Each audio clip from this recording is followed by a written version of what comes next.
Hey everybody, how's it going? You're listening to the GGRated live show, Ep.03, and I'm your host, the Iceman.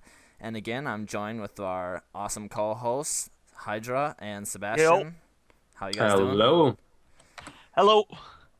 So Nice to where meet are you we here gonna again, start ladies. today? Where Pardon? are we gonna start today? Crud.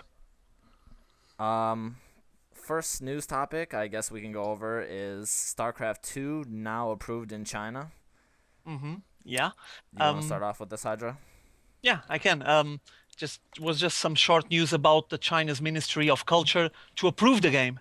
And well, as you might imagine, it's going to be a huge market, a huge uh, opportunity for Blizzard to just grab millions and millions, I don't know how many, but probably millions of new players for the game.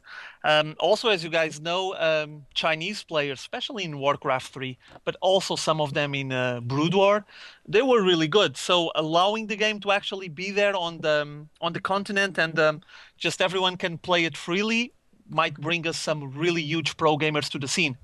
Sebastian, what do you think? Well, that is the sweet version, but it's sadly not the true version, I must say, because whilst China is very big and very esports friendly as such, it is also the the largest country on Earth, but it also the country where copyright infringement and step as theft of intellectual property is the most widespread. It is actively condoned and supported by local and national sections of the government, meaning that if Blizzard makes their product available, it can just as well get stolen.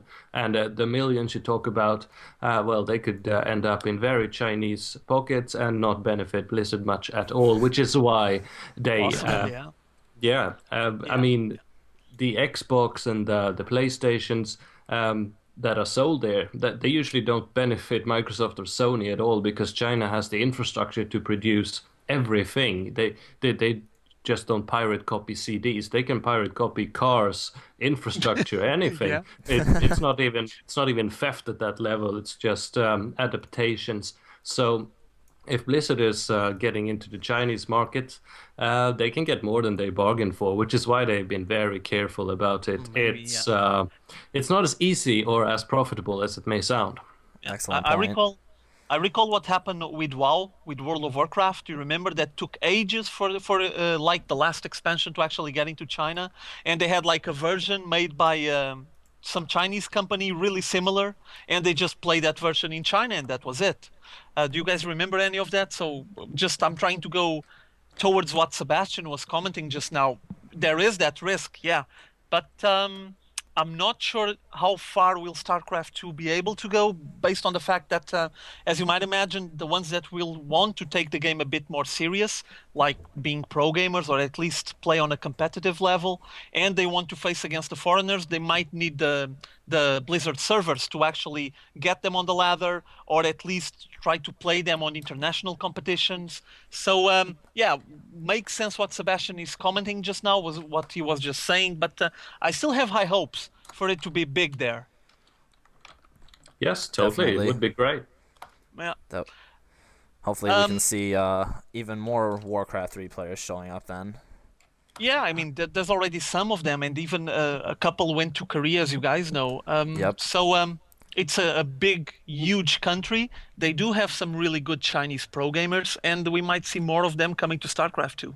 Hopefully, Hopefully. it's gonna be that's gonna be the situation. Another little comment I would like to make about this is I'm not sure exactly how the game is going to look like in China. As you guys know, in Korea, the version is not exactly the one we have here, right? Everyone knows that. But the most obvious thing you can see is the blood is black, right?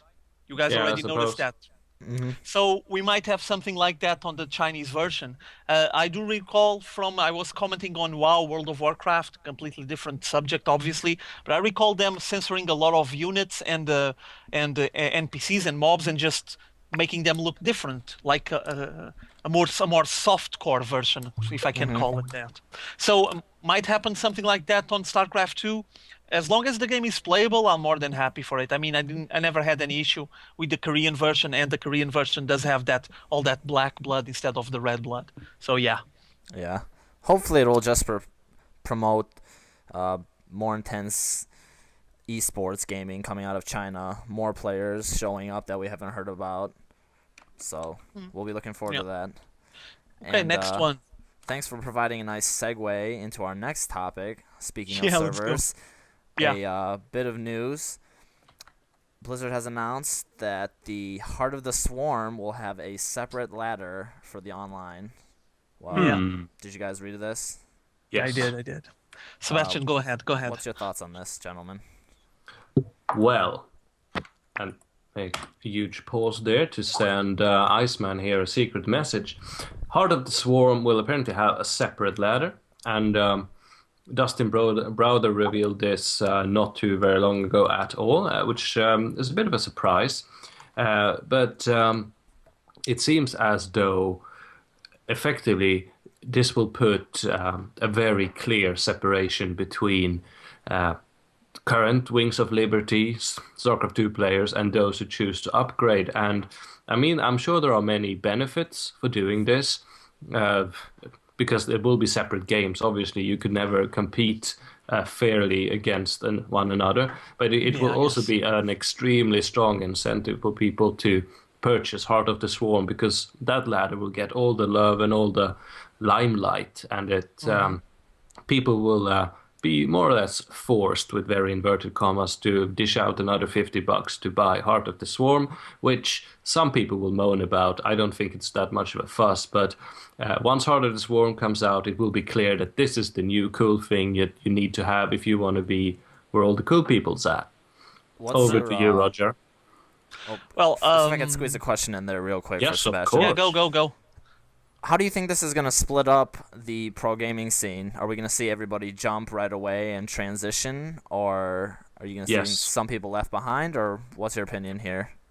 If I may interject, it will definitely be a jump immediately, because this will be preluded by a beta comparable to the one we've had with StarCraft 2. Almost as long, I say, minimum 3 months, possibly longer, and it will be just the same big like rat race in order to find a beta key, and what's the newest from the beta, the screenshots, and then the replays.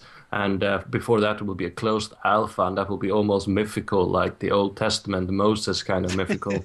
And once the game comes out, Heart of the Swarm, which will cost just as much as a new game, so it's just as well to think of it as a new game in a familiar wrapping, we will immediately see people switch, because the hype machine will have been rolling mercilessly.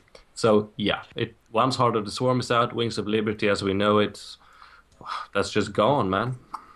Yeah. So we're a part of history in the making right now.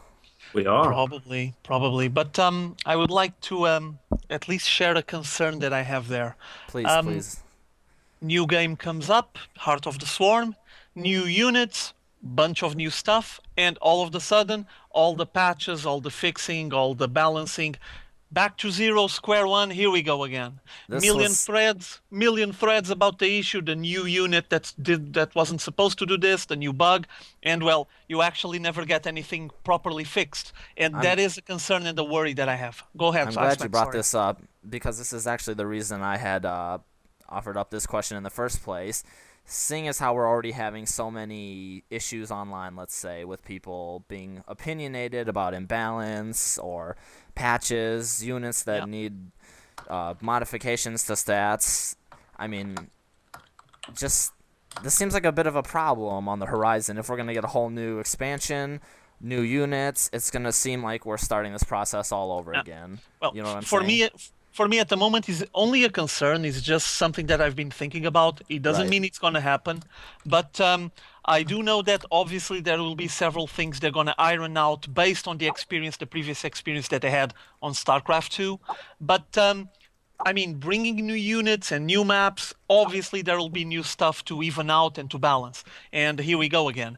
So what I'm hoping at the moment is that whoever takes care of this issues, these matters, inside Blizzard, learns the lesson and actually gets rid of most of the stuff really early on, because or else, I mean, we're going to go from patch to patch to patch, and we'll never get this thing actually playable properly from the get-go, you know? And then we're going to have a million more threads about the balance and imbalance and videos and all of that, and I don't think we need that. It's fairly far away. Like Sebastian mentioned, supposedly we're going to have a beta, and there will be plenty of time to at least try things out and see how things go. So based on that, I'm hoping that things will be pretty even when the game is finally out. Another thing that is worrying me is put yourself on the spot, on the place of a pro gamer. I don't know, a big Korean pro gamer. I am MVP on ST or something. Imagine yourself just learning every detail of this game and then congratulations, new game for you. Again, you know? And I'm pretty sure he's not going to be very happy, probably thinking, oh man, I'm going to have to learn this all again. Well, not all, but a big chunk of it, because Heart of the Swarm will have a new ladder and new units and new maps, and it's basically a start over. I'm not sure how the pro gaming community is going to react, because if we're actually thinking about stabilizing the StarCraft 2 tournament scene and make GOM TV something big, well, changing game every year might not help a lot. What you guys think? Sebastian, I'll let you take this. All right. Well, first of all, we will have a Diablo 3 alpha, beta, and full release before Heart of the Swarm hits its own beta. It's my prediction, obviously. In other words, it's fairly far away in time. So StarCraft 2 will have time to stabilize itself a lot compared to its current state.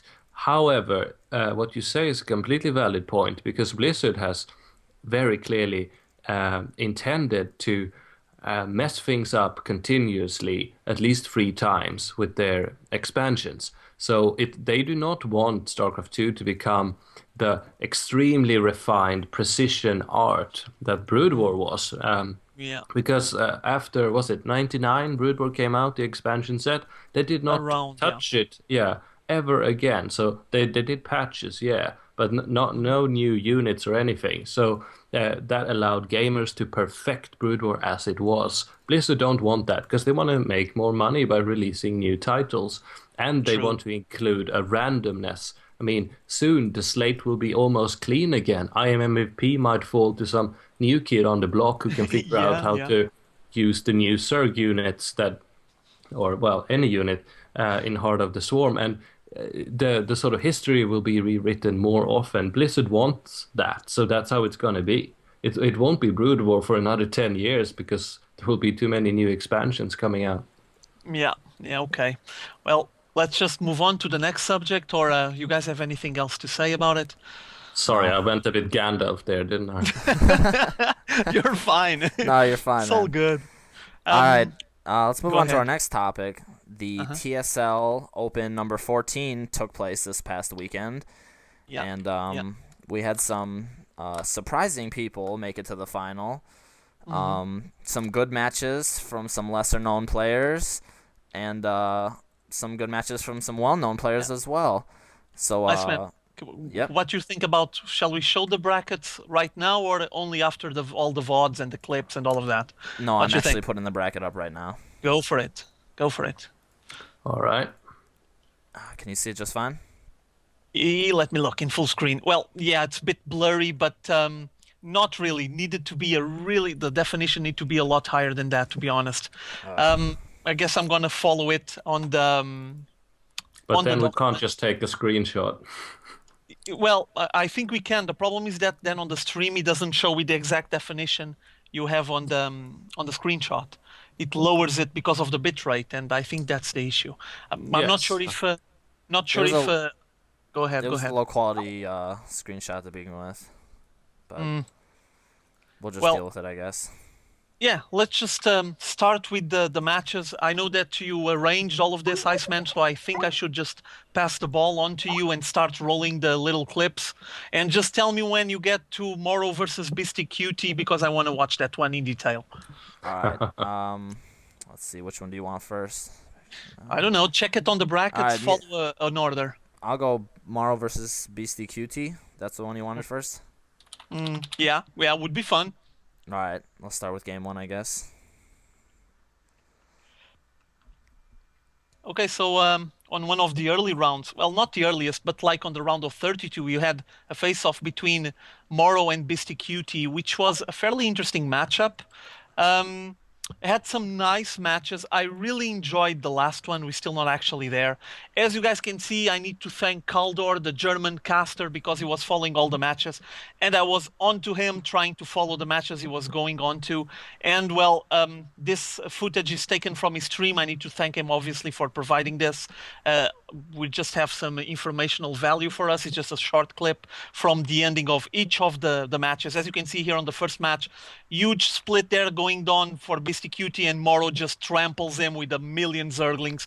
As you can see now, he's just bashing everything that passes in front of those Zerglings. Basically, it's a million siege tanks, all of them sieged, and you only see like green splatters all over the place. And he still got Banelings left and Zerglings as well. Look at how fast he replenishes his army once again and tries to demolish what's left of Beastie Cutie's army. Also, though, I know that the window is fairly small. You can take a look at the minimap and see that Moro has something like a bit more than half of the map controlled there, including the rich mineral field, and by doing that, he was just dominating this game.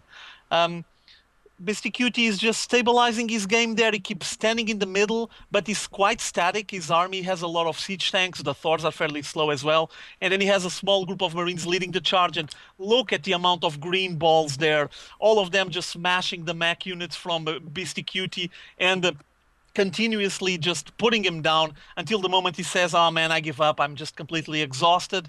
Don't have any minerals whatsoever. And let's just pass for the next one. Not exactly if that's going to happen on this situation or not, since we still didn't have the ending, but I'm assuming it by the amount of banelings that I keep seeing going and clashing like waves against the mech units, the mech force from Beastie Cutie. There it is. Yeah, Game one, Maro took that. And, this is game 2 now. Game 2. Yeah. Zelnaga Caverns, more mech from Beastie Cutie, actually plenty of mech as you can see. Quite immobile, just takes a while to move all those siege tanks and Thors, but he was trying to apply a pressure into Moro and getting this third base down. Once again, you guys can take a look at the minimap, though it's a bit not like the best definition ever. You can actually see that the creep is spread all over, like half the map has creep. And obviously Moro was trying to benefit from that and get the speed on all of his units to just try to flank his opponent, but things weren't going exactly his way. There was several drops, a lot big offensive made by Beastie Cutie, and he kept sieging, like creating lines of siege for Moro not to be able to advance properly, and basically was trying to drain him, like, okay, you're going to play out of 3 bases, but I'm going to try to contain you here, you're not going to move further than this, and you're not going to get the rich mineral field, and I'm going to keep bashing at you until you just have it completely exhausted. Notice that hatchery there on the rich mineral field keeps getting blasted on and on and on, and Moro wasn't actually able to ever establish this rich mineral field hatchery. So things weren't going very well on his way. Beastie Cutie is just dominating him, applying a lot of pressure, and Moro basically can't get out of there. You guys see the banelings clashing, and he keeps streaming more and more siege tanks and more mech into that small choke point. And at the same time, you see that siege tank blasting away at the rich mineral field. And, well, things weren't going very well for Moro, losing that hatchery on the third base once again. And, well, he got to a point where it was just unbearable. Yeah, that was from the round of 32, second game. Basically, Maro just got contained in his third expo, and he couldn't break out of it. The siege line, great position. Yeah. And he was just insisting in pushing and pushing and always going on the same spot. And Beastie Cutie was just saying, okay, cool. I'm going to keep putting my mech here and you keep clashing banelings into it. Let's see who wins. And notice as well the blasts on the rich mineral field. I mean, he kept attempting it, but things weren't going very well.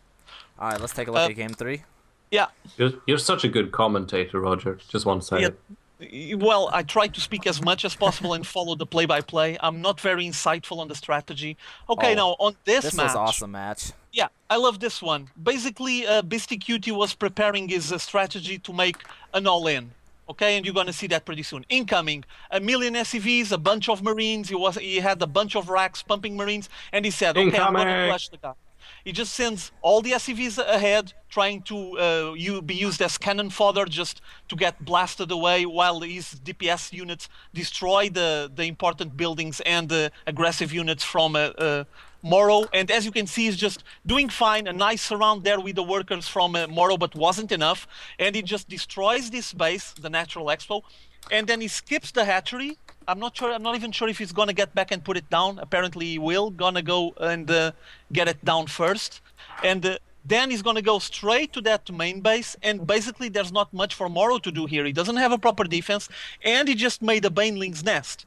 Incoming all those broodlings, and now all the marines streaming into the main base. Baneling's nest finally done. He's still making the Banelings, as you can see, all of them close to that extractor. And they're still building. Here they come, and they just smashed against those marines, and bye-bye. Bye-bye all in. All of those Banelings on the last second, saving the game for Moro, and Moro took the final victory here, winning 2-1. With that single move, if that push was like, 30 seconds earlier, no chance whatsoever for Moro. And the fact that he had the Banelings right on the exact precise moment, couldn't be a second later, he just pulled all of them, and apparently Beastie Cutie just had all of his Marines clumped up right in front of the Banelings. They couldn't even run away. He just smashed all of them into the Marines' faces, and well, basically you had a lot of melted uniforms going down, and the GG 2-1 for Moro. So this was basically my favorite match on this one as well. I just want to take this quick time to shout out to Caldor. I mean, I don't really understand German at all. Okay, I don't understand German at all. But this guy is insane. He's running 2 computers at the same time, observing 2 games, and he just does seamless transition between games when one ends and gets into the next one. If one match ends and he goes to observe another player. But this guy, I don't understand any German, but I like listening to him because when he's talking and the action picks up, he just goes insane. I mean, he starts talking twice as fast at least. It's just awesome. Yeah. And I would recommend that anybody check out his stream. He does really good quality.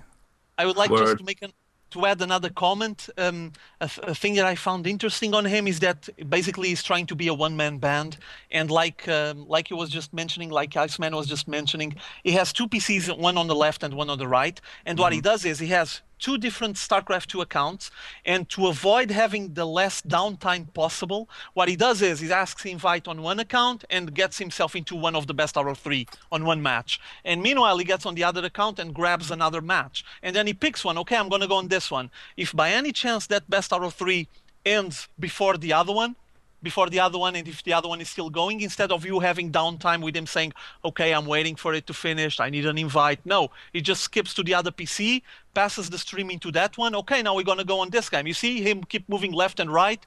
It's basically what he's doing. He has 2 PCs there, and like that, he just minimizes the downtime for us to have the best experience possible. It's something that I think that other live streamers should consider doing in the future. Might be useful. It's a good idea. Definitely. Yeah. And by the way, the guy already has a nickname. He's the Vin Diesel from StarCraft 2. He looks like Totally. He's such a super dude. Yeah. Great streams. He puts out great quality.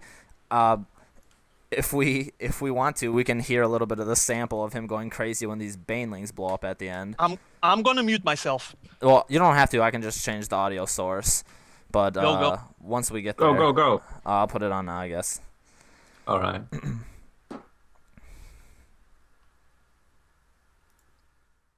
Tanken die Hits weg und jetzt sind die Marines mit drin, da geht's hier direkt mal drauf, 20 Zerglinge, 30 Marines, das ist viel zu viel, das muss er jetzt schaffen und jetzt geht hier aktuell gerade, da geht BCQD im Supply ordentlich runter, kann aber viel killen in seinem Konterrenten.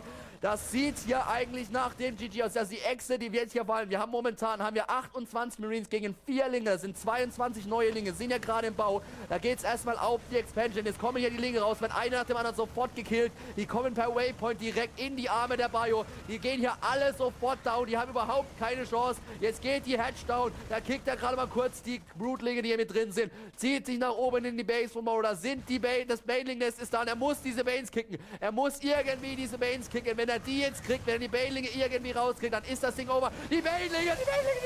Und dann geht alles down.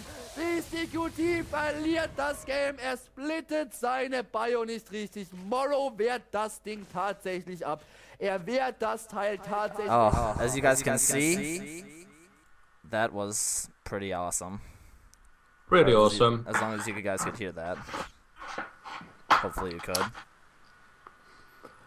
Yeah, well, German is it's not a pretty language. Yeah, it's nothing for great poetry, but it does go well with the aesthetics of Baneling crashing down on a Terran base, doesn't it? Yeah. Yeah. All right. So, Which match do you want to cover next? I don't know, pick one that you like. Check the round of 16, see which VODs, which clips that we grabbed, and we're just gonna take a look at one. I don't even remember them. The only really memorable game was this one where you see all the Banelings just smashing everything. I love that. Right. I was almost rolling on the floor when I saw this. It's Well, we pretty can awesome. cover Insolence versus Zelnik. Yeah, go for it. As you guys know, Zelnik is this was on the European servers, and Zelnik is a player from the US. But I guess he took his chance. He tried his luck here, and had some nice matches. I even thought that I would be following him for a long time. Things actually didn't happen like that, but still, as you can see, massive battles here. Which is this game is Zelnik facing against who? Let me look on the bracket. Oh, this is Insolence versus Zelnik. Oh yeah, Insolence, yeah.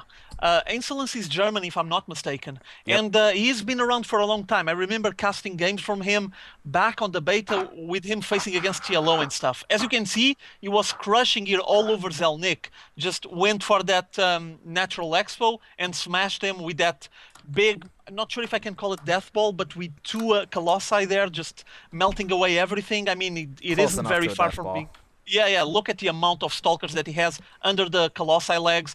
And Zelnik trying to make a surround. Notice on this left corner, he made a force field, forcing all the roaches to flank on the other side. And he's just bought like 5, 6, 7 seconds there. It was time enough for him to smash the rest of the forces. And when finally the roaches arrived on that Natural Expo, was basically too late. There wasn't enough to defend with against this assault. And I think I see, yeah, it's 2 Colossi there. You see the Corruptors trying to get some shots, but it isn't enough. Some Hydras, they have nice DPS as well, but without having the proper backup, they're fairly squishy and weak. They only have 80 HP, and bye-bye, things were basically over for Zelnik on that situation. Yep. So yeah, Insolence took game is actually... one. Yeah, he's actually getting pretty solid. Go for the next one. I don't Alright, even this is remember game this 2. one anymore.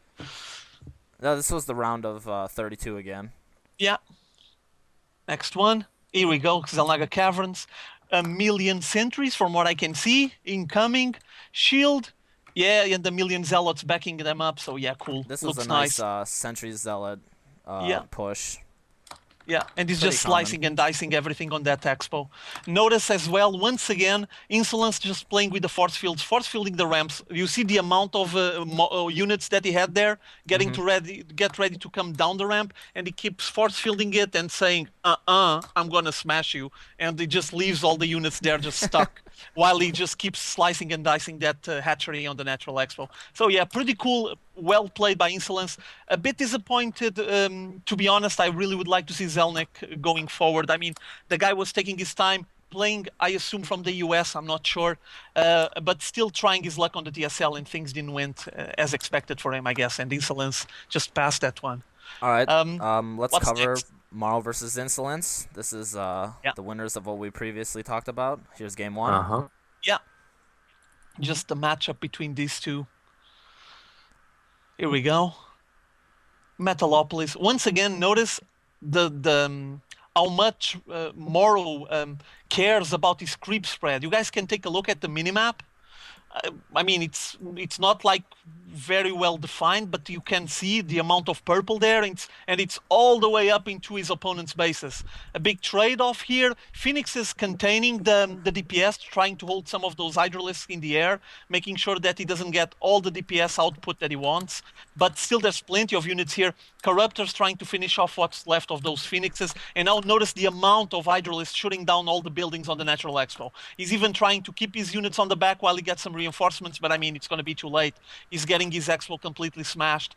Notice the line of Hydralisks. It's basically impossible on this situation. Those Hydralisks are just chewing through all of those units from Insolence. And soon enough, I guess we're going to see him just losing everything that remains on his Natural Expo. And from here, I guess I'm almost guessing the end result. Yep, GG. Especially, I'm actually looking at the Hydras, but my eyes keep getting diverted to the corner where I see all that purple heading into Insolence's bases. And Just looking at it because it's like a big purple blob on the south side of the minimap, and then it stretches like an arm coming out into Insolence's bases. So yeah, pretty cool here by Moro. He did very well. Notice the amount of phoenixes that he had, and he Yeah. was microing them all to keep those hydralisks in the air and avoid the DPS. But I guess the Just not phoenixes enough. Didn't have yeah, enough in the end.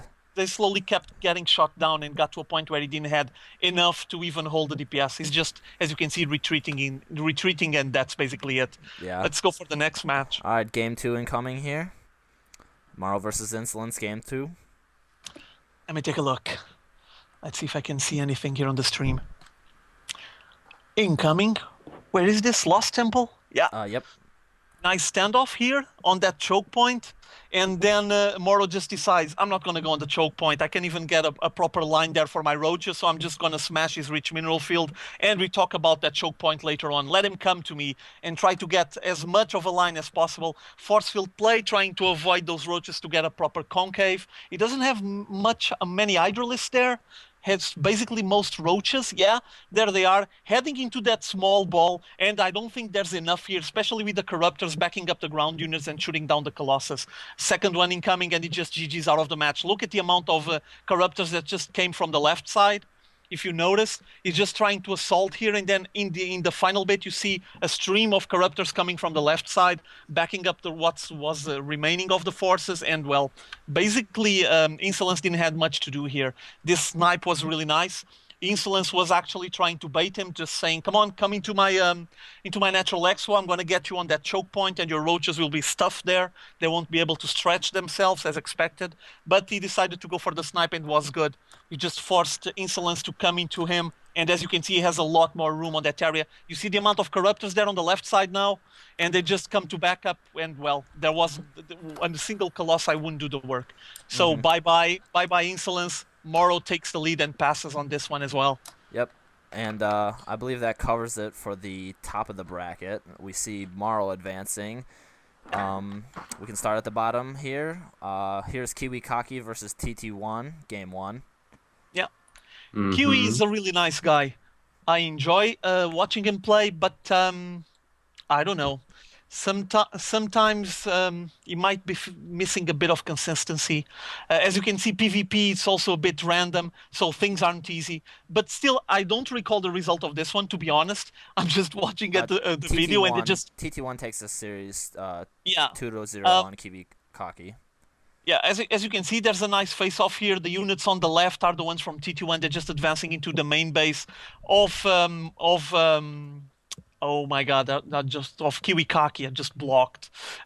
But as you can see, he's just dominating there, and there's not enough forces from Kiwi Kaki. Also, that proxy pylon keeps sending the reinforcements. This was a fairly short game. It's one base versus one base, something that it's getting pretty common on the PvP. I'm not sure if I like it, but I mean, it's just the way the state the game is at the moment, and probably people will start transitioning into other approaches.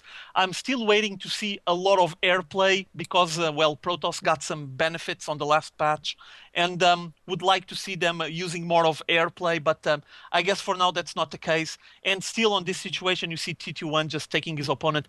Fairly similar armies. I can't exactly see the army count.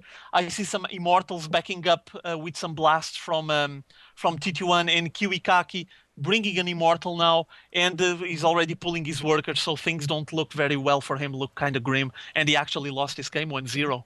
Yep. Let's look at game 2 real quick. Yeah, go for the second one. Let's see what happened on that one. Mothership, wow, destroying everything, yeah. Okay, this is 2v2, not bad, and whoa, big death balls here for both sides. Wow. Oh, but wait. But Kiwi Kaki has some Void Rays there? Yeah, he does. Incoming with Void Rays, Kiwi Kaki, the guy on the left side. Massive clash there on the close to the entrance to the Natural Expo. There's a lot of Colossi on both sides, but I think that TT1 has more Colossi, and yeah, TT1 is just melting away the forces from Kiwi Kaki. Huge Colossi force backed up by those Stalkers, and just grinded down the forces from Kiwi Kaki to the point where he had to just GG and bye-bye game, bye-bye series for Kiwi Kaki.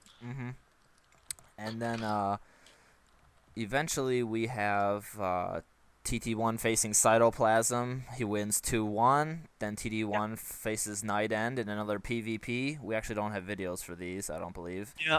But Night End took that 2-0, surprisingly. If I remember correctly, TT1 did some 4-gate push and failed.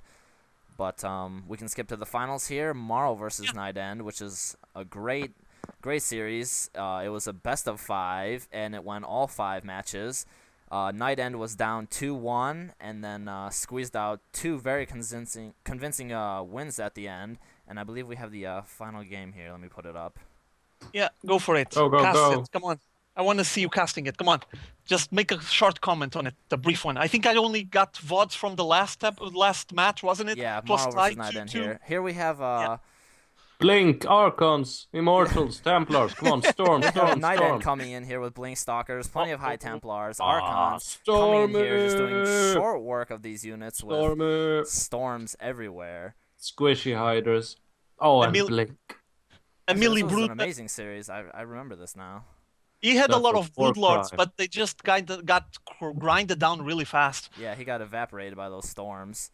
Yeah. He had great positioning here behind the tall grass, and offensive Blink with his Stalkers, moved in with the Archons to tank the damage, and then storms for just evaporation of those Hydras, and it was basically GG. I mean, well played by Night End. Great series. You guys It's take like a look a bad at day in Bosnia for Morrow there. take a look at the left corner by the end of the clip, and you see, I don't know, 200,000 spine crawlers. Yeah. You're gonna see it there on the left corner. I don't know how many it was, but he had a lot. He had if I'm not really mistaken, look.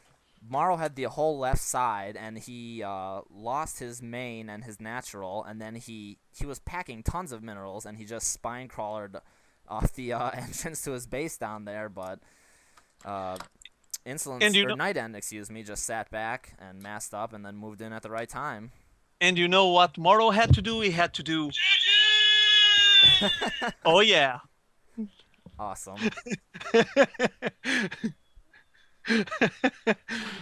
All right. Okay, so next Move on to subject. the next topic. The Yeah, next let's go. topic at hand is the new team MVP house.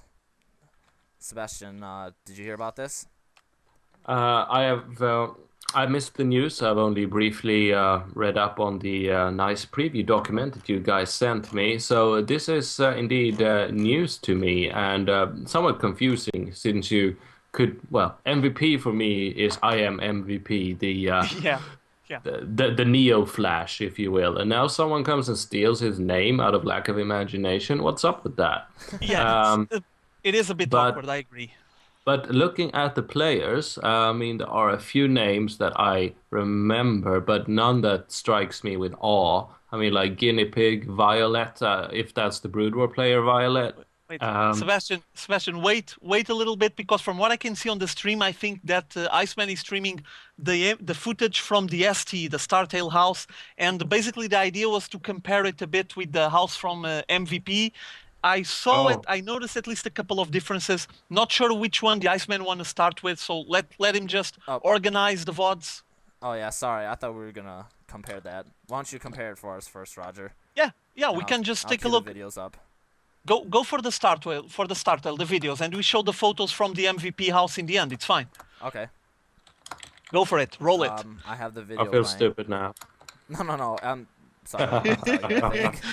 It's fine, Sebastian. Don't worry. I was also focused on the photos from MVP, and then I saw the video rolling.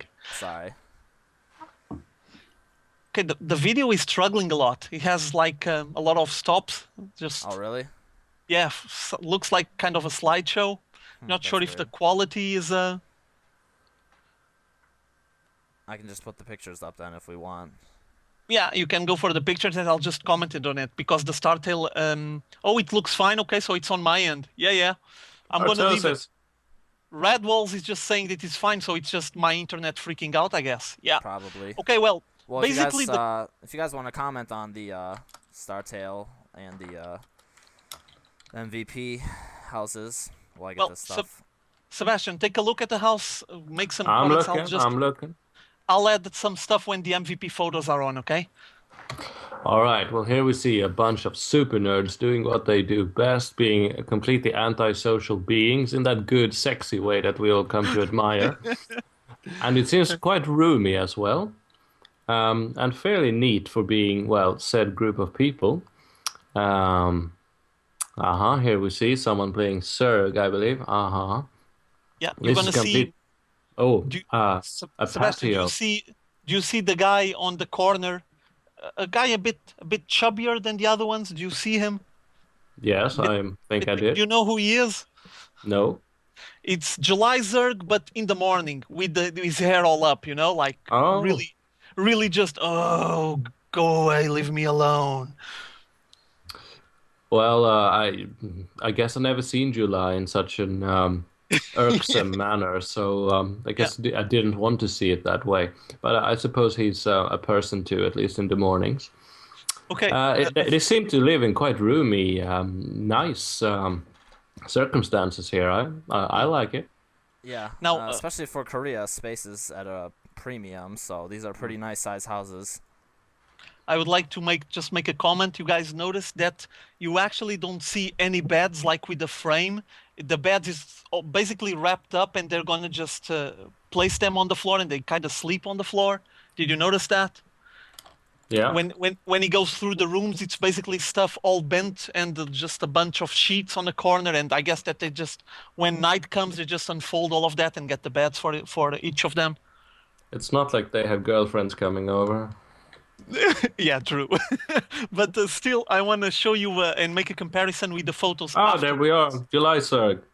Oh, he's such a generously proportioned super dude. One thing I would like to ask the Iceman to do is for us to go silent and just allow people to listen to the interviews, because they're like 3 minutes each or something like that. And they could actually listen to what July Zerg has to say. And also Squirtle. There's an interview with Squirtle. You got that one? Mm-hmm. Would you like me to put them up? Yeah, I would like to. I mean, if the video from the house is already finished, because for me it's completely slideshow. I guess my internet is just freaking out. Alright, we're just seeing players playing. I can put up the Squirtle interview, and just want to thank Artosis. He's been out there in Korea putting up these videos, grading good player insider interviews. So shout out to him. Thanks to him for putting these videos up on his YouTube channel. And here we go with the Squirtle interview. Yeah. Get the sound for them, okay? Yep. Late for us today. We have Squirtle from ST with us, and this is pretty exciting because he was actually a We Made Fox pro gamer before, so that's pretty awesome. What was his ID again? Hyun. That was his ID. Hyun. So I mean, this is pretty awesome. B teamer, as was Ace, and as was actually Bomber. So these B-teamers really owning it up. All right, so anyways, let's go ahead and get it started with this interview. First off, what made you choose to leave We Made Fox in StarCraft 1 and come over to StarCraft 2? 뭐 스타1을 관두고 이제 스타2로 전향하게 된 가장 큰 이유가 뭐였는지. 거기에서 이군 생활보다 GSL 도망가지 말고 앞으로 괜찮아. GSL이 열리는 그 기사가 떴어요. GSL 상금 규모도 크고 스타2 자체 그때 게임을 약간 했었거든요. 그 흥미도 스타2에 더 느꼈었고, 그래서 여기 있는 것보다 스타2로 넘어가는 게 훨씬 나한테 맞겠구나 해서 넘어갔었어요. Well, he saw when he was practicing in the We Made the Fox house, he saw the actual announcement about GSL, and staying there for StarCraft 1 is not a good vision. I mean, it doesn't give him anything, so he decided to actually try out for GSL, and he was playing a little bit before, so he chose to actually try out for GSL. That's what happened.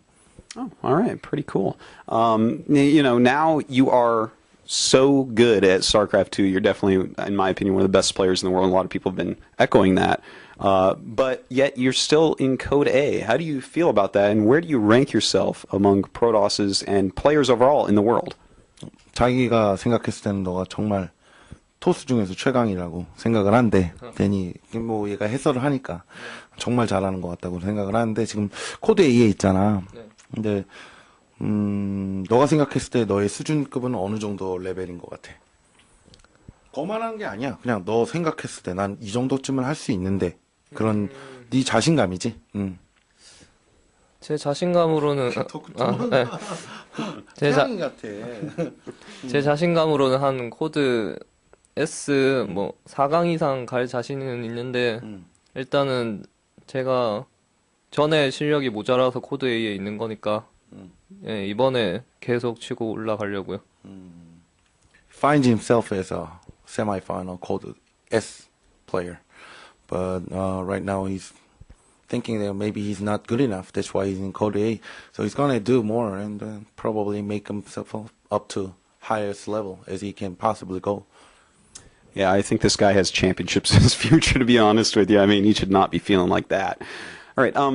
Well, I know I've asked a lot of people this question, but who do you see as like potential rivals in the future? We know which players are really great right now, but which ones, as you reach your full potential, do you see that are going to actually be able to challenge you? 그럼 너가 이제 계속 치고 올라가면서 뭐 잘하는 선수들을 많이 만날 거 아니야. 그때 너가 생각했을 때, 이 선수는 진짜 뭐 잘한다라고 생각할 만한 선수들이 있다면 누가 있을 것 같아? 위에서 만났을 때. 보통 사람들이 다 생각하길 프로토스에는 장민철 선수, 테란에는 정종현 선수, 네, 저그에는 임재덕 선수인데 너 생각은? 저도 똑같이 생각하는데 그 세 명이랑 다 붙어보고 싶어요. 올라가서.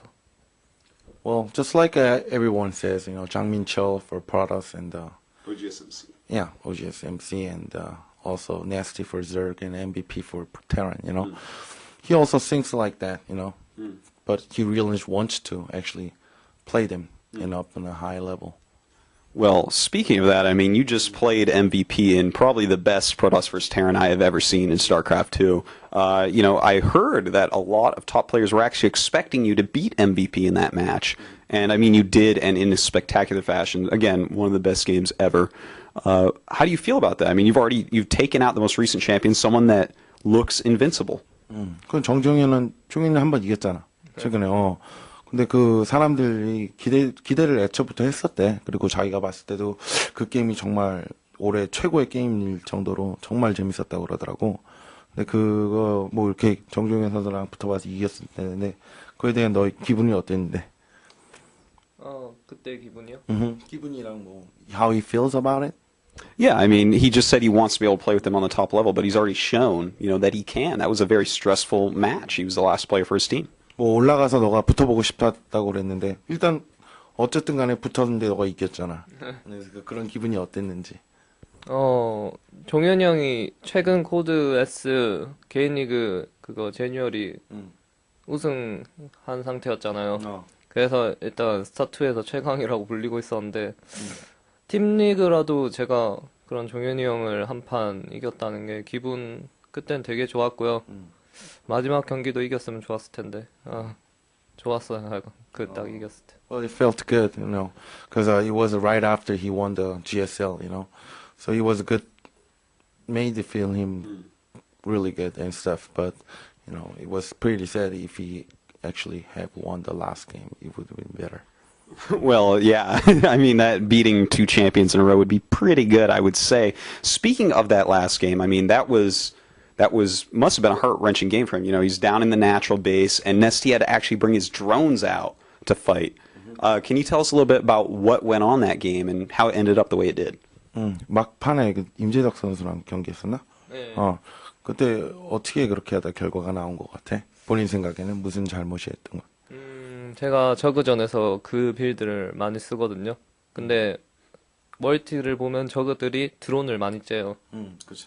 그래서 제가 그 거신을 가면서 한 타이밍 그냥 불사조로 보니까 병력을 안 찍으시는 거예요. 바로 히드라로 넘어가시길래 바퀴를 안 찍고. 그래서 이 타이밍에 찌르면 이득 좀 볼 수 있겠다 했는데 여왕까지 딱 나와 계시는 거예요. 그래서 흥분해서 너무 깊숙이 들어가다가 다 잡아먹힌 게 큰 것 같아요. Well, he went up, and usually when Zerg sees the products actually making expansions, they usually produce a lot of drones to get a lot of minerals. Yeah. So when he sent Phoenix right up the top place, he didn't see any unit. He was going right. The Nasty was going right after to Hydra. Hydra attack, just skipping roaches at all. So he says, okay, well, if I push him a little bit hard, I could probably get a lot of points, hit points, I could be actually ahead of him. So he went in, but he went too much inside. That's what happened there. Yeah. It was a heartbreaking moment for Squirrel, I'm sure. Speaking of which, what is the story behind your ID? 너 아이디의 정체는 뭐니?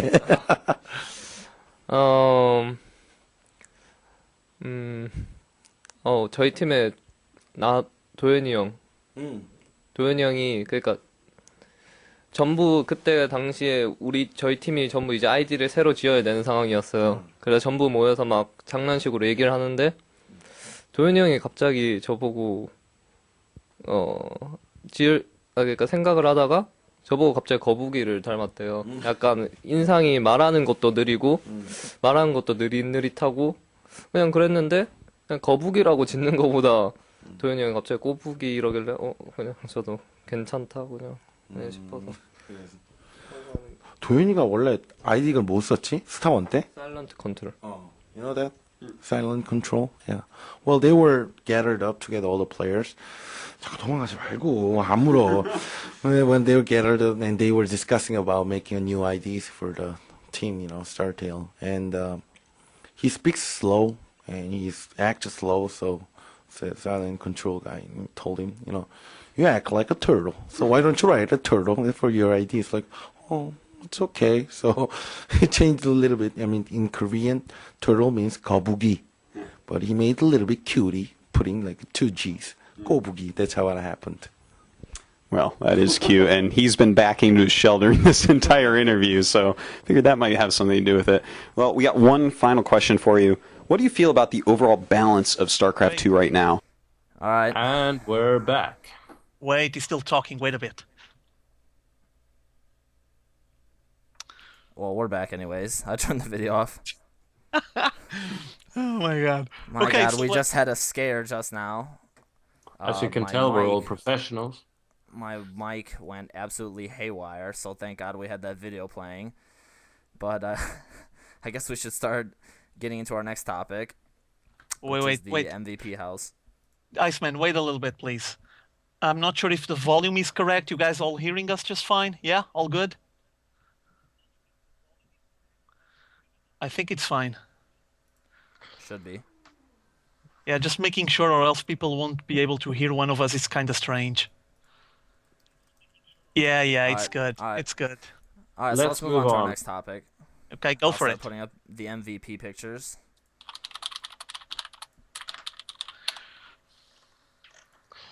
So here we have the competitor, the MVP house. Yep. There we go.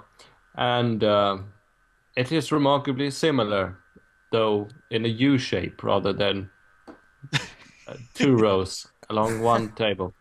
Yeah, the only comment I would like to make about those photos is that those guys apparently have proper beds, which I kind of find interesting. Just a curiosity, obviously. The other ones have some folded stuff against the wall and they just unfold it and sleep on the floor at night. Those ones that actually have some beds. Yeah, in a sort of like deserted children's home kind of Yeah. way, like something they would make one of those horrible Korean horror films about,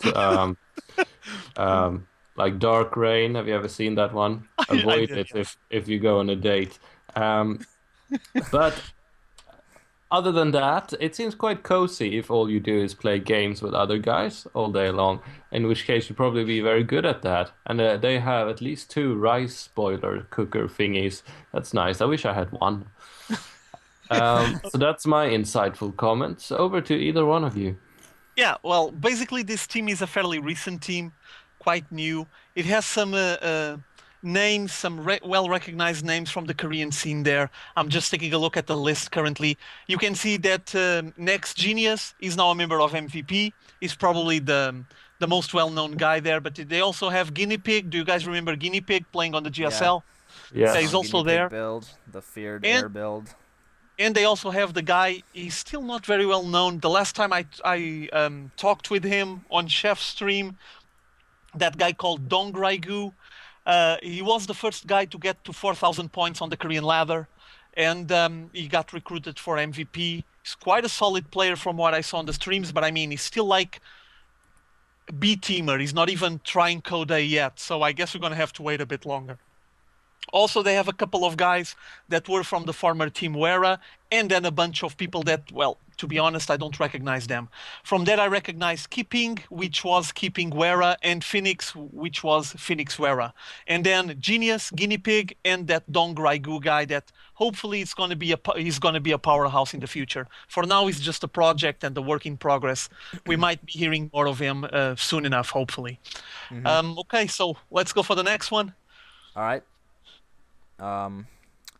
Next topic is the a much Razer is lovelier the new topic. sponsor. Speaking of Pokemon earlier, Linda Lau Pikachu has joined Slayer's boxer team for a little bit of a promotional. Yeah. You guys want to cover this?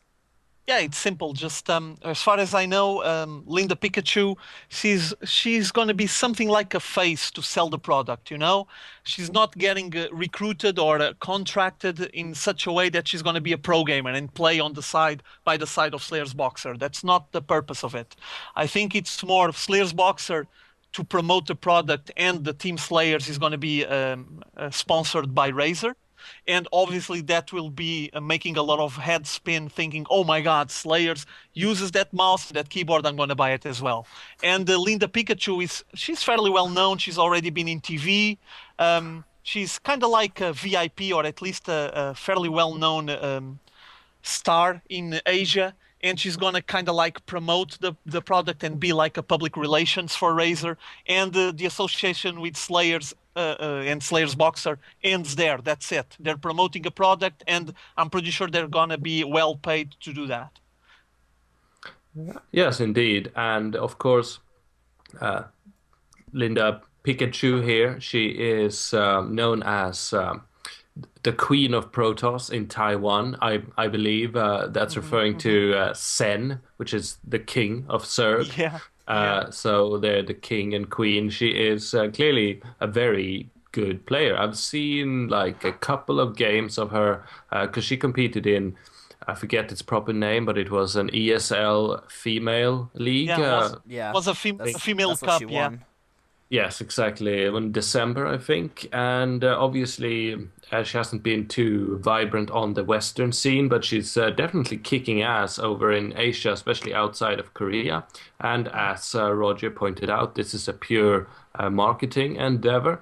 But I personally think there is nothing wrong with pro gamers making money, especially if they are acknowledged as good players. It's all about making your passion into a business, and I can definitely see that the number of females in the industry who can actually play well, they are very few, and Linda Pikachu has a how shall I put this, has very representable looks, and therefore she will sell Razer products well. And this is all very much in line with the times. I predict that before the end of the year, we will see, I think, members of Team Liquid more than other group here in the West do product placements just like this, because it's like an unexplored avenue that, I mean, we've seen it plenty of times before, but no, we haven't seen it half as much as we will, or half as well as we will. This will be very common. And I think it's generally good for the sport. These are actual pro gamers selling pro gamer gear, not Mountain Dew. I'm all for it. Okay, yeah, sounds good. So what's up next?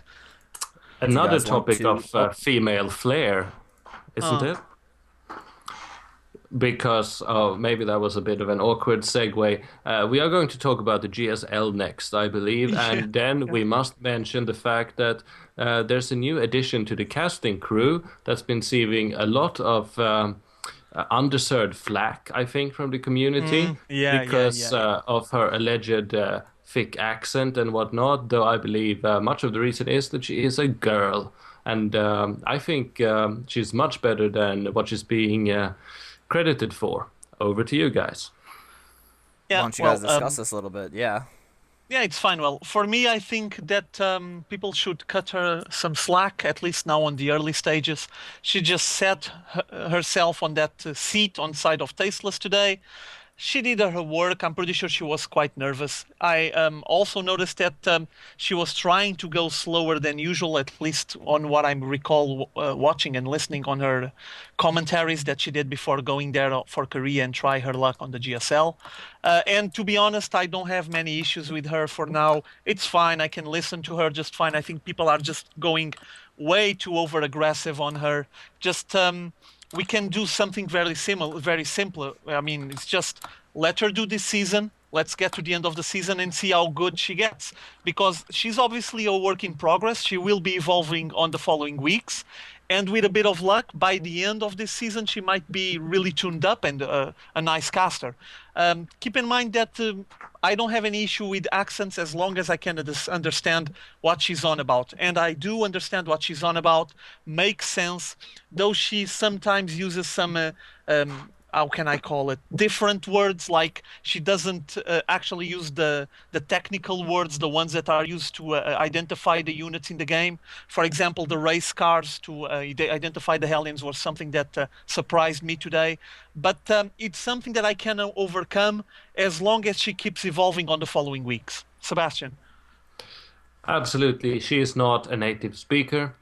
She's from Singapore, which would probably make her some kind of Chinese. And I think she has, from that point of view, a remarkable grasp of the English language. And speaking StarCraft 2 in English is quite difficult as it is. All of the people listening to this stream have a heightened awareness when it comes to language, because you just have to know so many unique terms and words and phrases. And I believe that she's been working hard at translating the way she talks StarCraft in her own setting into English. And I don't know if Hellions are directly translated into, if it is Chinese they might play on in Singapore, or if it's more like race cars. But we have to forgive her for doing such mistakes. I think it's good to have a third caster. I think it's good it's a woman, because we need to have more women in the industry at the forefront to show that it's not just stereotypical nerds who are socially inadept who enjoy this. We need good role models, and she could be that. I like this endeavor by GomTV. I don't have any issue with it. For me, it's fine. I would like to give her a vote of confidence, and let's see what happens on the following weeks. Yeah. I mean, it's her first time on. She's going to be a little jittery, so I mean, give her a little bit of slack at least, you know? Yeah. Only thing I would like to say is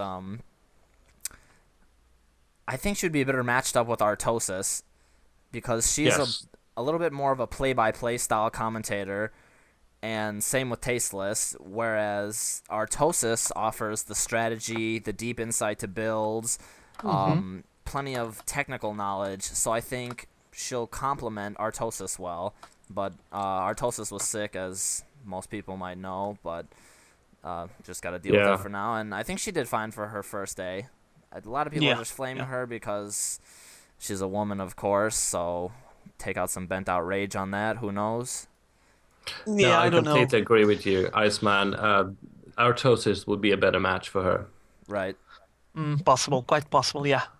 And I'm hoping we'll see somebody else with technical aspect come in and join as another caster as well, so we can get 4 people in the rotation. Yeah, because you need a... Yeah, exactly. Go ahead.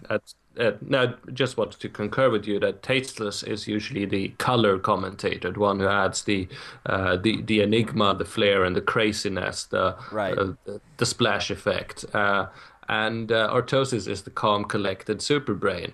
Now, Tasteless had to kind of fill that role, which is not his primary objective, and she was all color. Yes, as you say, she would be better matched with Artosis or another technically minded nerd. Yeah. Okay, so now what? We're going to follow up for the... You want to move into the GSL? Yeah. Yes. All right. Let me throw the... I guess, should I just throw the results bracket up? Yeah. Yes, Let's see go if I ahead. can... if I can All right. watch it or not. Let me take a look as well. Now, there is one match above all that deserves talking about because of how it ended and because of the gesture that ended it. All right, But we could take us start through from the that? beginning. Or we can start from the beginning. Yes, let's do it. Oh, sorry. That's all right. Yes, so Roger, why don't you kick us off with Losira versus Legal Mine? Well, it was fairly close, as you guys can see from the result. I like ZVPs. I find them really, really interesting. Was a pretty cool matchup. To us, at least to us foreigners, as you guys know, the main event wasn't even close. The main event for us was the third match. And though the other matches were interesting, and I did like Lozira versus Legal Mind, I don't know. I kind of was just waiting to see Huck, how it would fare, and I probably didn't pay due attention to all the other matchups. But I do recall from Lozira that it was fairly close, as you guys obviously can see from the result, and ended up with Lozira taking the win. Another victory for I'm sorry, another 2-1 victory. series. Yeah, and it was another victory for Incredible Miracle. So they keep just dominating everything.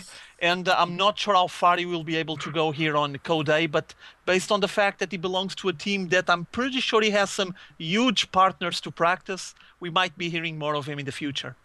Right. And if I'm not mistaken, Losira was the one who was first started the taunting in the GSTL, where he did the dance with the lings. Am I right?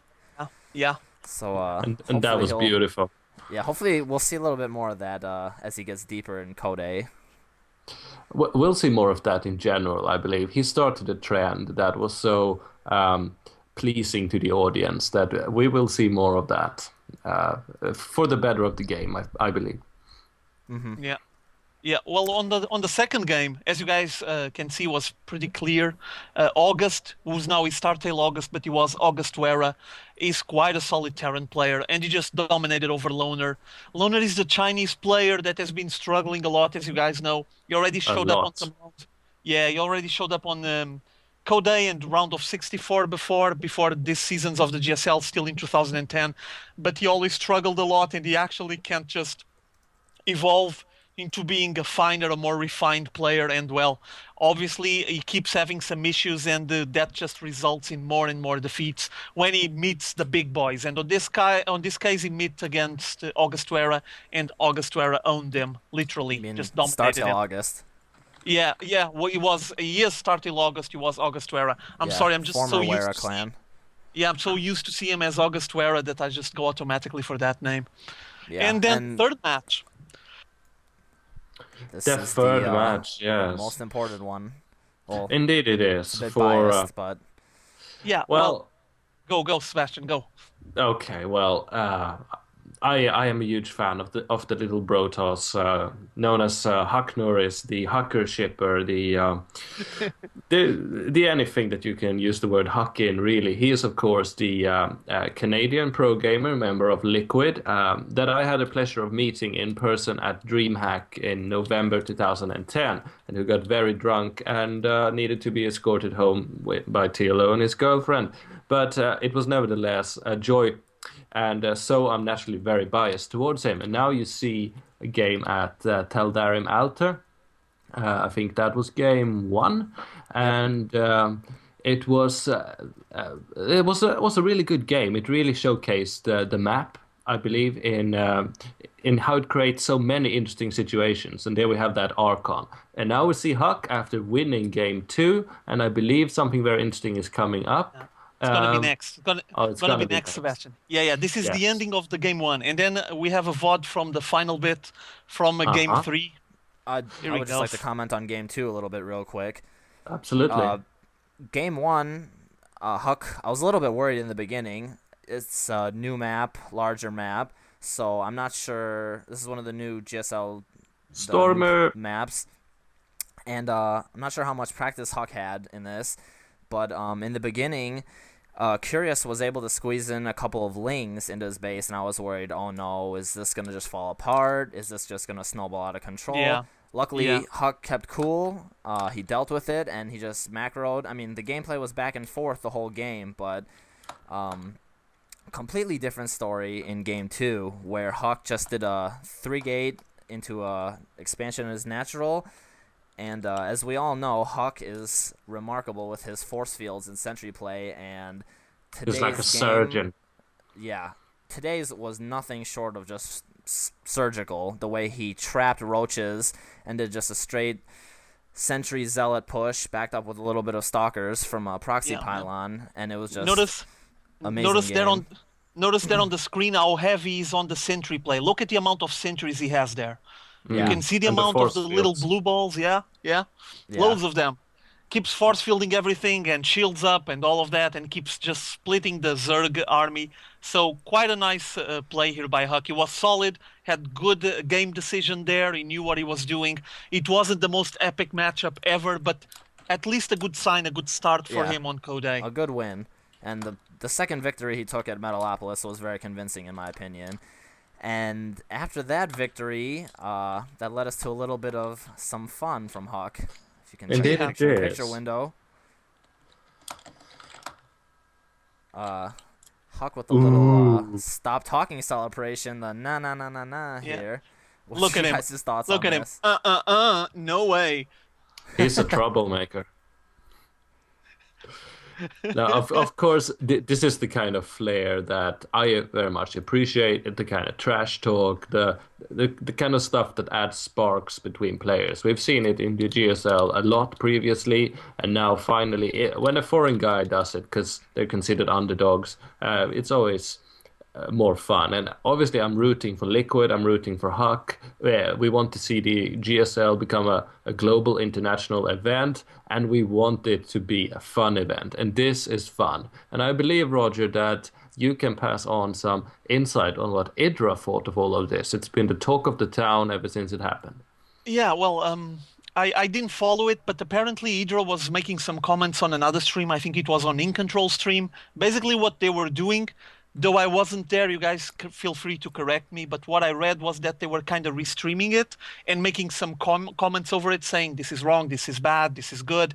And at the end, when Huck did this little emote ceremony, EGIdRA just made a comment saying, oh, he's such a little loser. And people just blew it out of proportions. And I think they took it out of context, because from what I read afterwards, after people start discussing that comment that EGIdRA did, apparently he was basing that comment. He probably didn't use the right words, but what he meant was he shouldn't be making ceremonies out of winning a game on Code A.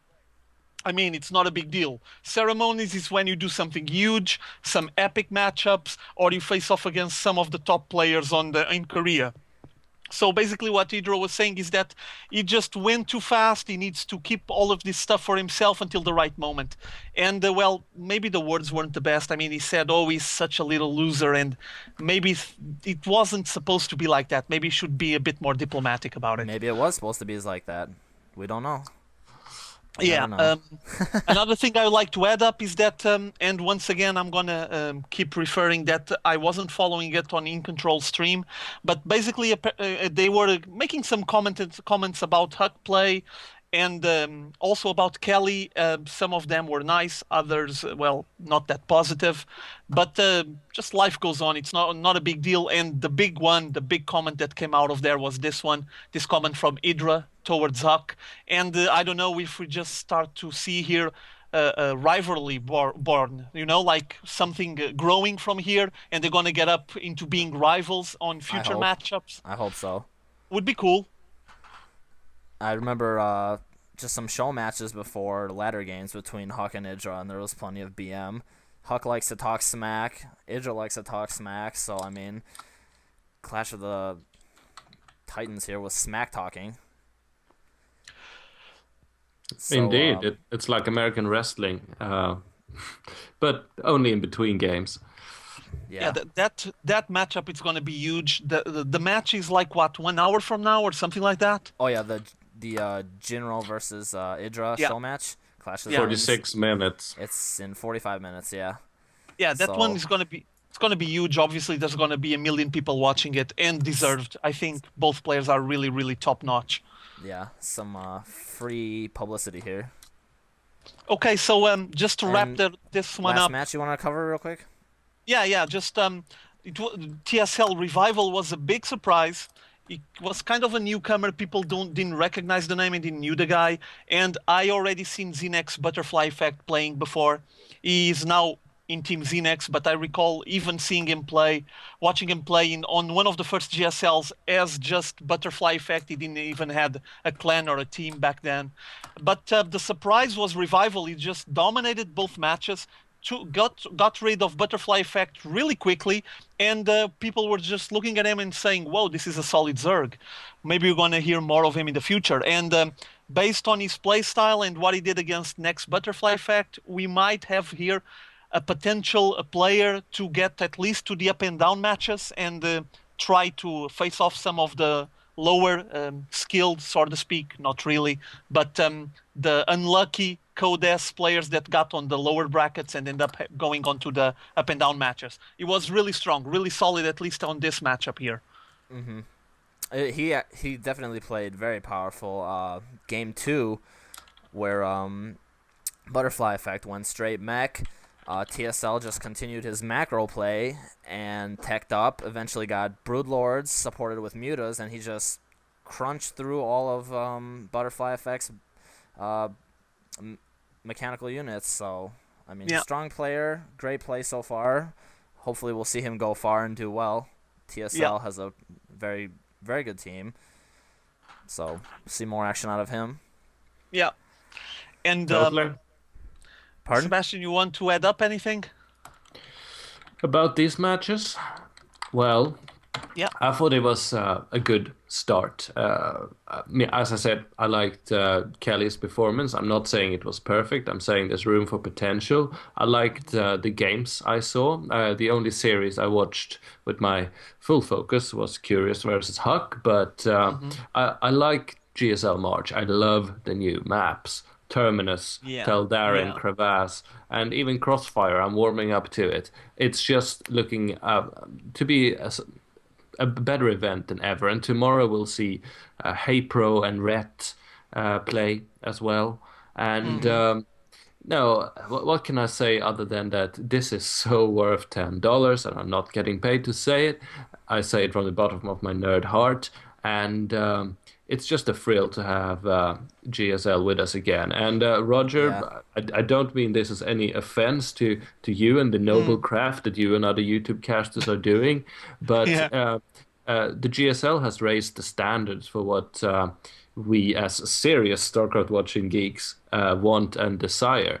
It is just a whole different level of production. And whilst I love going to YouTube and I watch your commentaries as well as others, when I don't have the GSL, there's something missing, and I mean that in a very good way. It's just such a good event, and I'm so glad we have it back. I agree. Just to mention, I got home, I was just talking with the Iceman before we started this, and I went to buy the ticket just to grab that little emote, that little ceremony from Huck. I just went, paid the money, and got the VODs to be able to grab that little bit so we could enjoy it. So yeah, it is worth it, every penny or every cent from the money that you give to check those VODs. And you have plenty of really nice match incoming, so I think people shouldn't miss them, basically. The price is quite worth it. I remember like on the first season it was a lot more expensive. So you guys should consider that if you really enjoy the game. Definitely. And I believe the stream quality has even gotten better, or at least the VODs. From what I was looking now, at least on the VODs, the VOD looked really nice, at least better than I recall I paid for, I think, Season 2 in 2010, and it is a lot different. It has improved, it looks a lot better.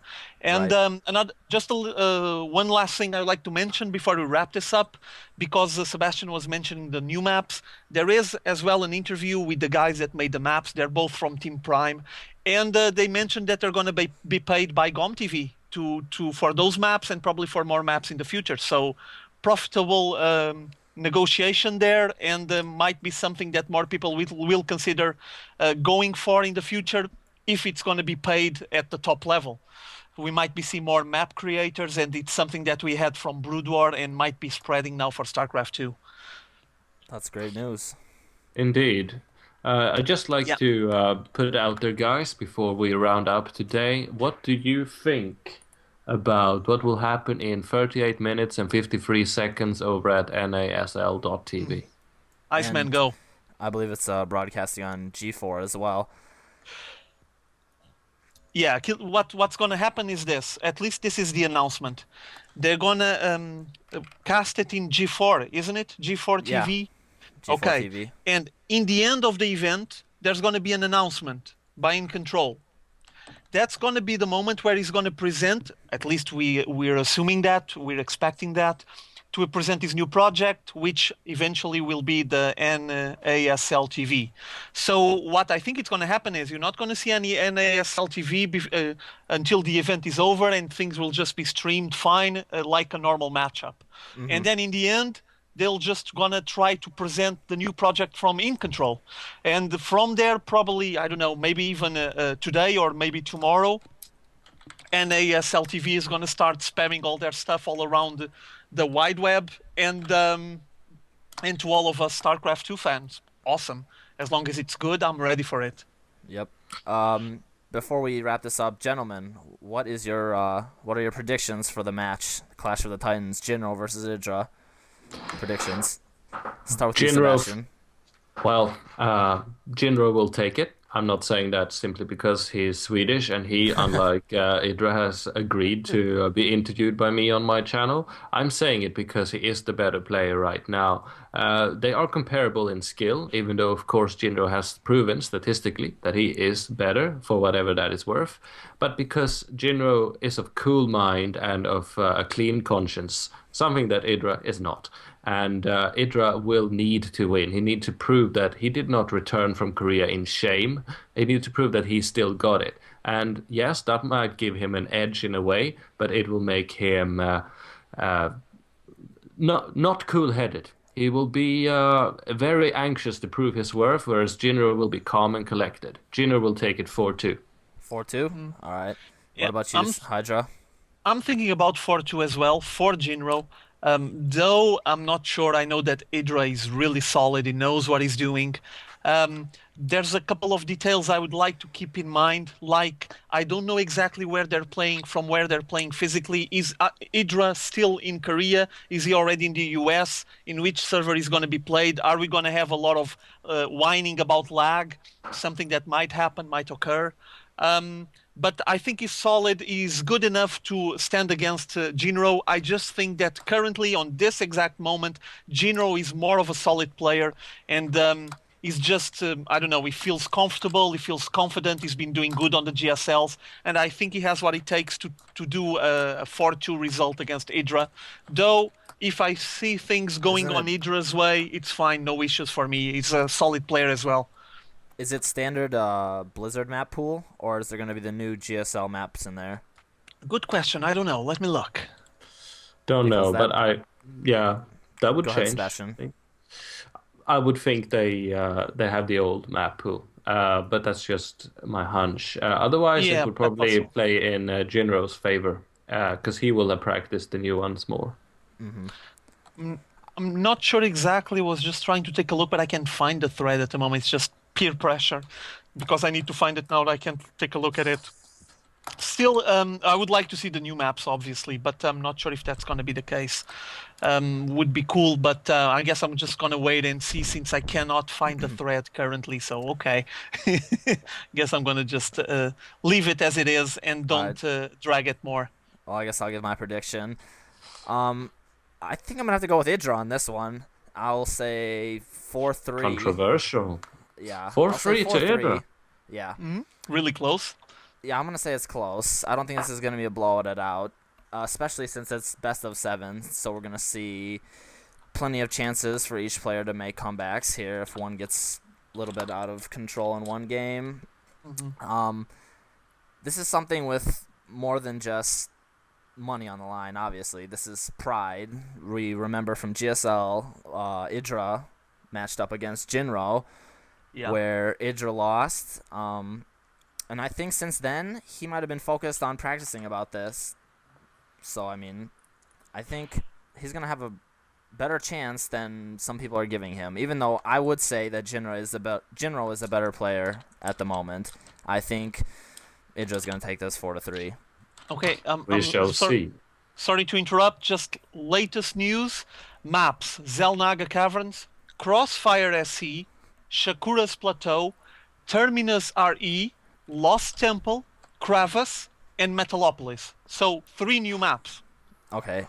That will Then make it interesting. that's going to make it very interesting because the new maps are very focused on macro style of play. A couple of maps, it's very easy to take a first expansion without any problems whatsoever.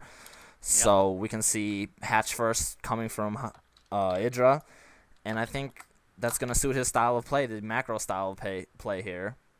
Yeah, And, what do you think, Sebastian? Yeah, I think it's going to be 4-3 still. Well, as you say, Iceman, new macro maps, indeed, that's the case. That would, of course, benefit both of them. I think Jinro is more versatile, and he's indeed a macro player. I believe EGIdrA, if left unchecked, then he is superior to almost any player in the world when he's having a good day. Jinro knows this, and he will not allow EGIdrA to go unhindered and get his super 200 death ball. The macro maps will make it interesting, very interesting, because we will see the games being drawn out and to the most sharpest edge. But it will benefit Jinro just as much as EGIdrA, and that means that Jinro is ahead. Well, the reason I was saying it was going to benefit EGIdrA more is because if you remember, he lost to that quick bunker rush on Metalopolis. I'm not saying it can't happen again since Metalopolis is in the map pool, but with these cases, with the new maps, I think he has less to worry about early game cheese, early game pressure, anything like that, and he can focus on his macro style and getting up enough defenses fast enough. So that's just my argument for that point. But I definitely agree with you, Sebastian.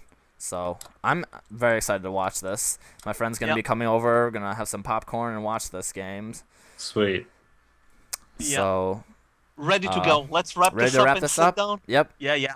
Let me Go for put it. the shout-outs picture up here with the links for everybody. Any shout-outs you guys want to make before we end the show?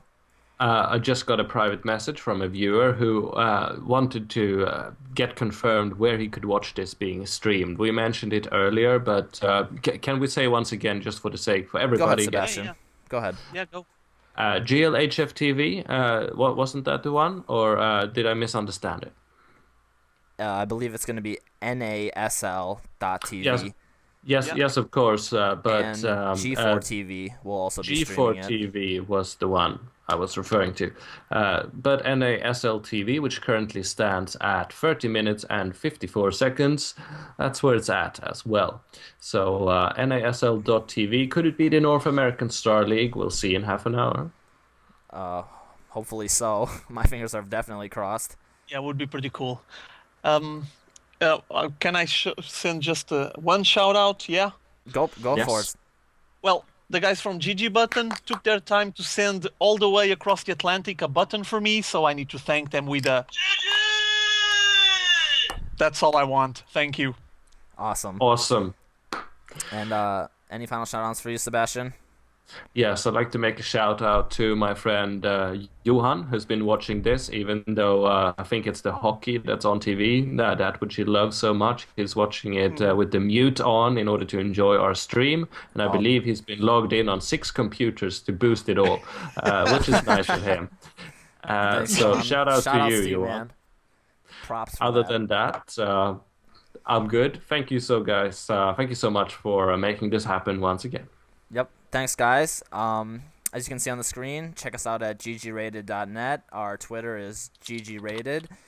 The Ustream channel is GGRated. And if you have any questions, comments, concerns, or anything else, you can email us at liveshow@GGRated.net. And as you can see on the live stream, if you're watching this live, there are the links for Hydra's channel as well as Sebastian's channel on YouTube. Check them out. They do great work. And thanks, guys, for tuning in and staying with us. And we're going to continue to try to bring an awesome show every week, every Monday. Please let us know how we can make it better. Today we had a little bit of a technical problem. My mic went crazy, but luckily it happened while we were playing a video from Artosis. Yeah, it was so that fine. saved us. But thanks everybody for tuning in. See GG, and we'll look forward to seeing you next week at 20 GMT on Monday. GG for now. See you guys. GG for now.